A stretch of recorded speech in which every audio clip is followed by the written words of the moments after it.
Love everybody, कैसे हैं आप सब लोग। अरे सर बड़ा डर लग रहा है, सर बड़ा डर लग रहा है, रिजल्ट आने वाला है।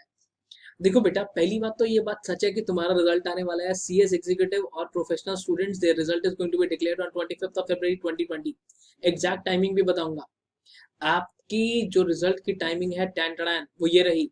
प्रोफेशनल वाले बच्चे, whether you belong to old syllabus और new syllabus, your result will be declared on 11 AM, that is on 25th of February 2020। और एग्जीक्यूटिव वाले बच्चों के लिए रिजल्ट आएगा 2 बजे। अब एक बात मेरे को जरूर बताना, आई कैन अंडरस्टैंड, ठीक है, आई कैन अंडरस्टैंड, जैसे क्योंकि साथ भी कभी बहू थी, टीचर भी कभी स्टूडेंट था, डर तो मुझे भी लगता था। बट एक बात बताओ, इस डर का कोई फायदा है? यार आपने इतनी मेहनत करी है, इतना जोर लगाया है, रात रात को जाग के पढ़े हो तुम लोग। अभी डरने का कुछ फायदा है? जो पेपर आपने करना था वो तो आपने कर दिया। अब जो भी अपने पास 4-5 दिन बचे हैं, तब तक यही सोच के चलो कि सब कुछ अच्छा अच्छा अच्छा अच्छा होने वाला है। ये 4-5 दिन क्यों खराब करते हो?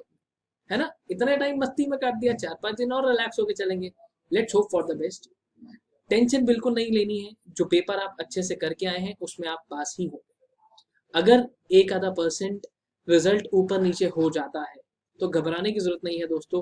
This is not going to be end of your life. याद रखना, जो आप केएफसी पे जाते हो उसकी 1000 बार वो रिजेक्ट हुआ था तो जाके आज उसका केएफसी खुला है।